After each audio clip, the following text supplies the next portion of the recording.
Joining us now, U.S. Senator, Virginia Junior Senator Tim Kaine, Foreign Relations Committee. The senator also, as you know, ran for vice president in 2016. We got a lot to talk about today in a short period of time. Senator Kaine, thanks for being with us, sir. Yeah, John, good to be on with you today. And I look forward to seeing you at the, I guess, what is it called now? The Virginia Democratic Gala on June 15th? Yes, the Blue Commonwealth Gala in mid-June. I think it's Saturday the 16th, I think. Yes, somewhere in there. You've got it down. It rolls right off your tongue. I've got to get this down. As you change the name of it, you threw me off after all this time, but I'll see you there. Hopefully you'll be on our show that night, sir, as well. Lots to talk about. Let's start with the Iranian situation.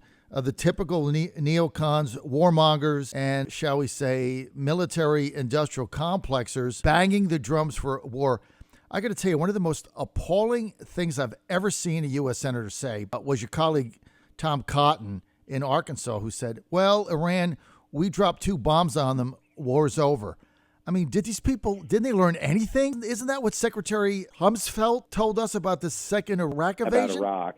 And it's what Secretary Pompeo said when he was a congressman. He said, well, we don't need to work on nuclear negotiations with Iran because 2,000, bombs dropped and the war will be over. Some of these guys are promoting war. They're promoting regime change, even though the U.S. is not in the business of determining who other nations' leaders should be.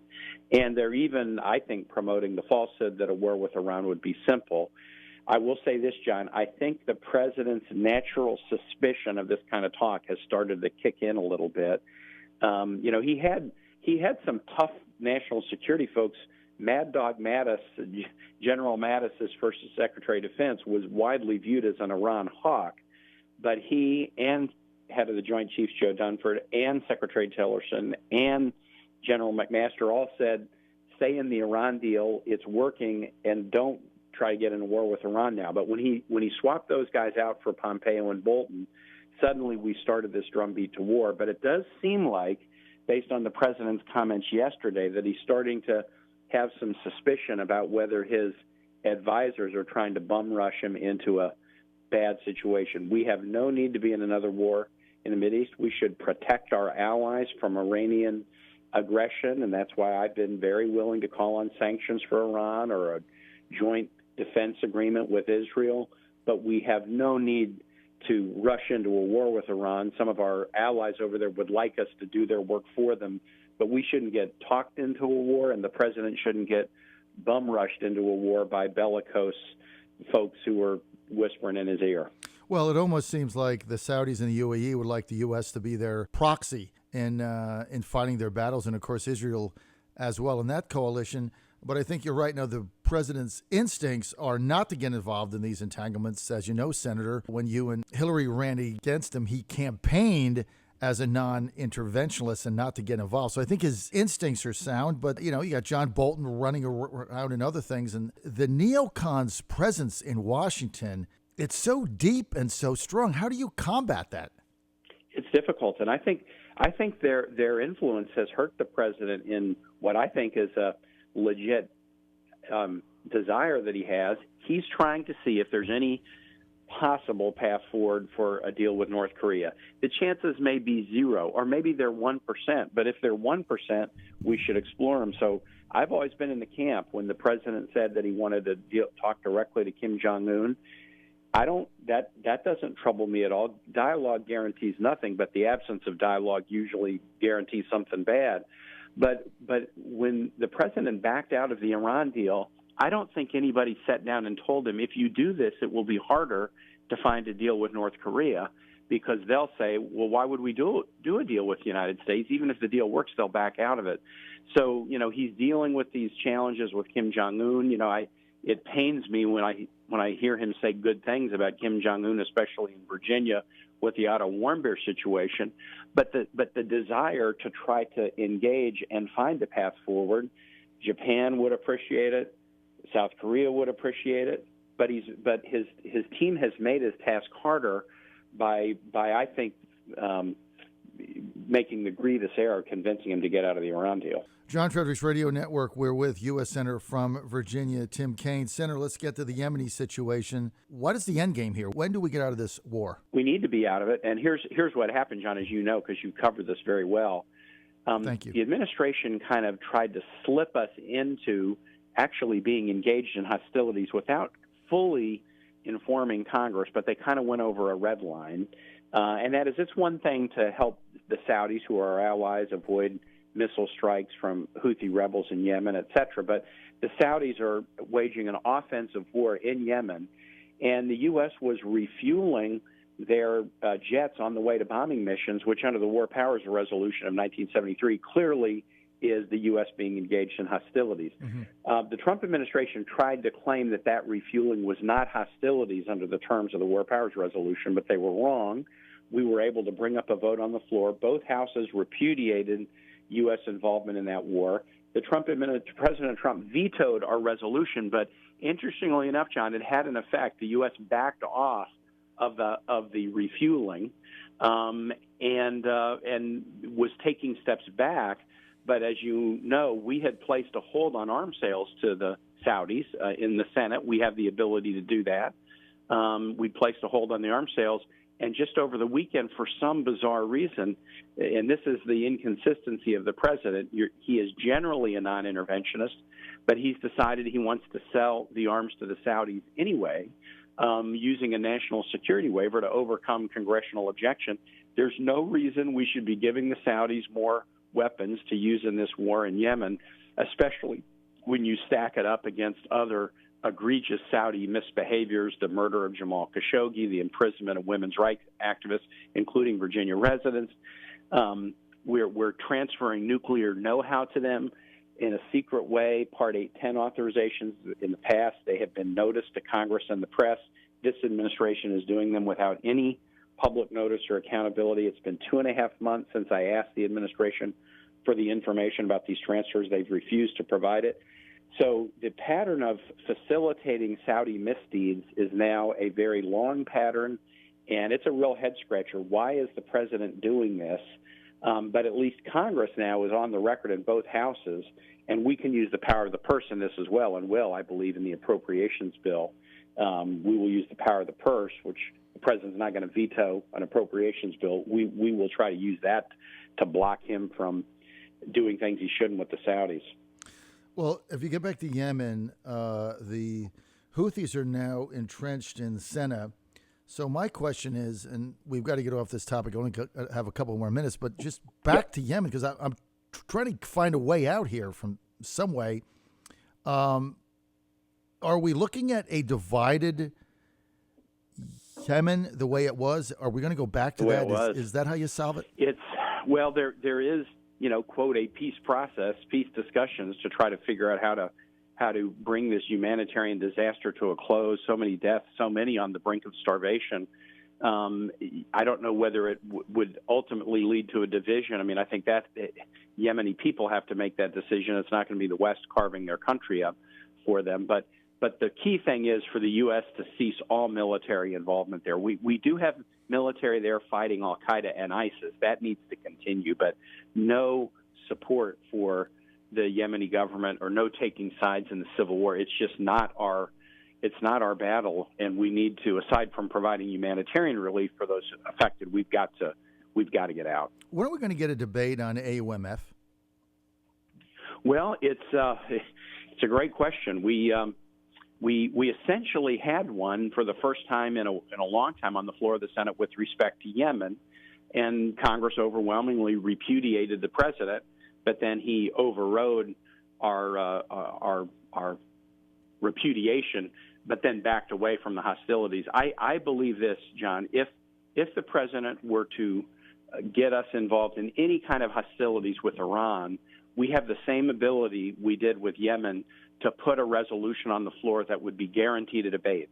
The War Powers Resolution says if we're in hostilities that are not subject to a specific congressional authorization, then a motion to stop the hostilities gets the privileged status on the floor, which means you can't bury it in committee, you can't filibuster it to death, you're guaranteed a vote.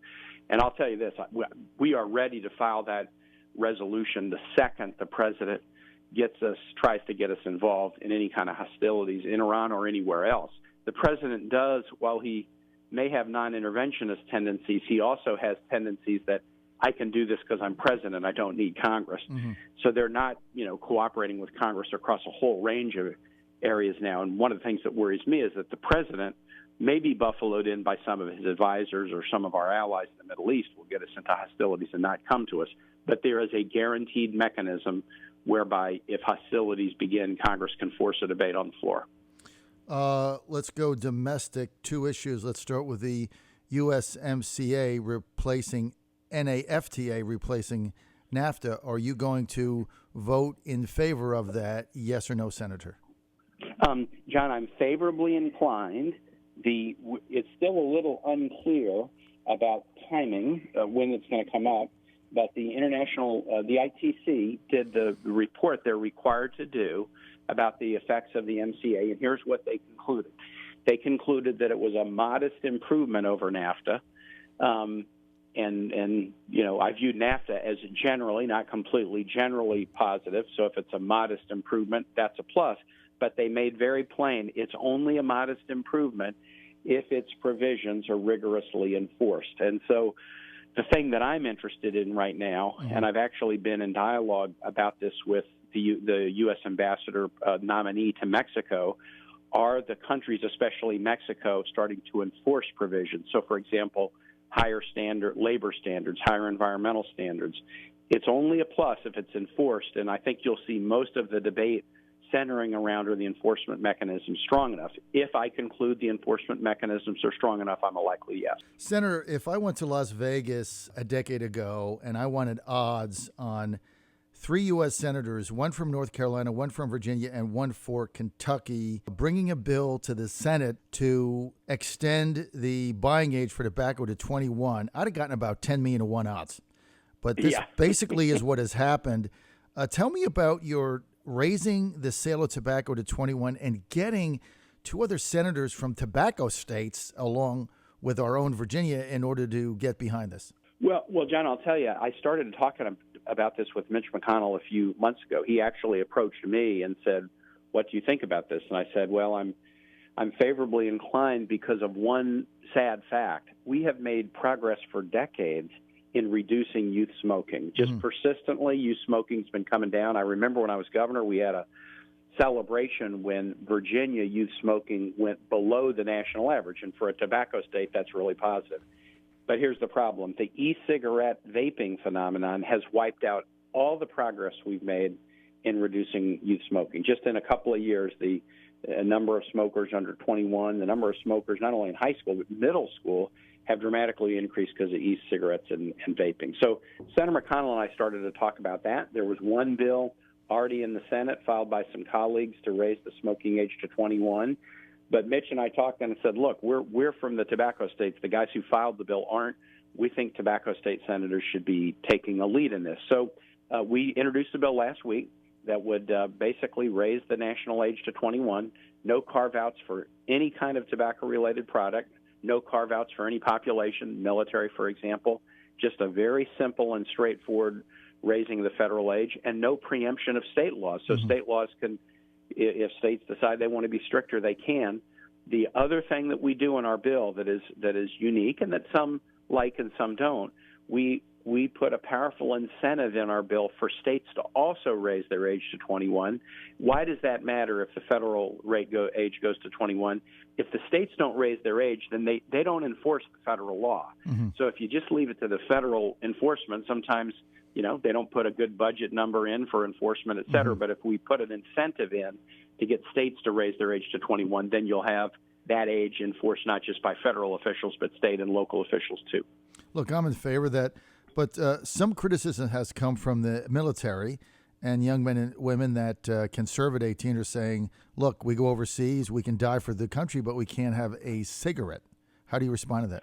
It's something that Senator McConnell and I really grappled with. I think his initial inclination was to have a carve-out, and my initial inclination was not. And I'll tell you, I think the reason we ended up where we were is we hear from the military all the time that only a small percentage of American kids are qualified to be in the military on physical fitness for physical fitness reasons.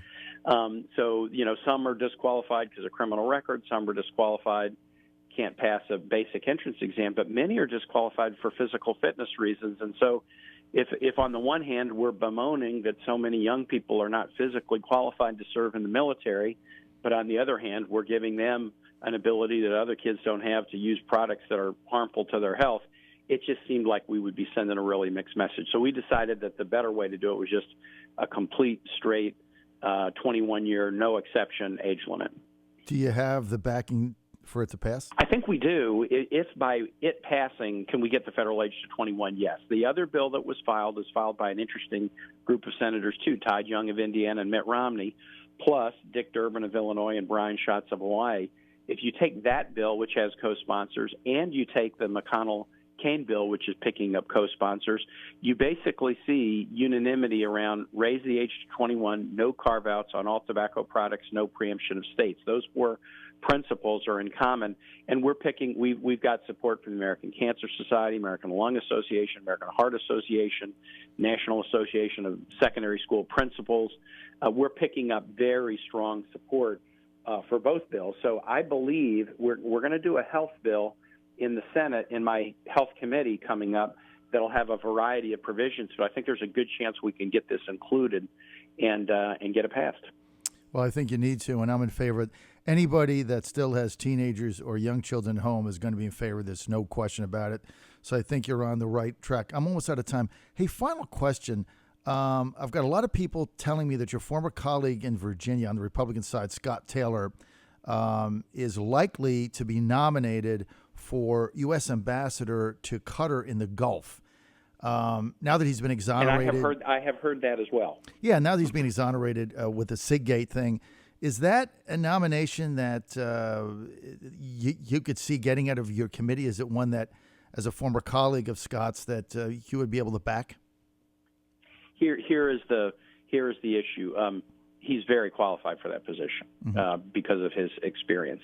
I think the question is, are all of the kind of consequences of the petition issue done, or are there ongoing proceedings that would raise questions in committee members' minds? So that's the issue. I think you know, John, we just had a committee hearing and voted Jim Gilmore out as the president's nominee to be an ambassadorial level representative to the Organization for Security Cooperation in Europe. I introduced him to the committee. I encouraged committee members to vote for him. I'm confident he'll be confirmed. But we heard the rumor about Rep. Taylor being nominated about the same time, and then that nomination hasn't come through. My intuition is that the White House is just making sure that all the follow-on consequences from the petition case are done, or the consequences are clearly understood. That's my intuition as to why the nomination hasn't yet been forwarded, but beyond that, I don't really know. But it seems like what you're saying is if it is forwarded, you would be favorable.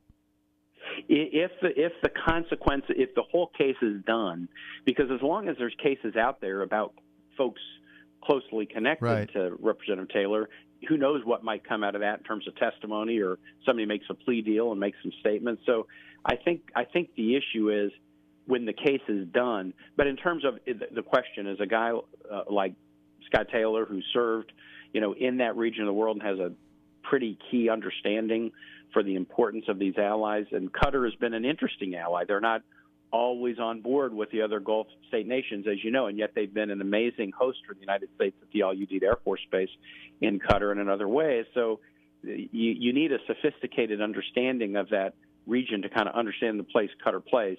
Scott Taylor understands that, but I do think that the reason that the White House has been slow in this, despite the fact that the rumor's been circulating, is probably they're waiting to see, too, is this case completely done?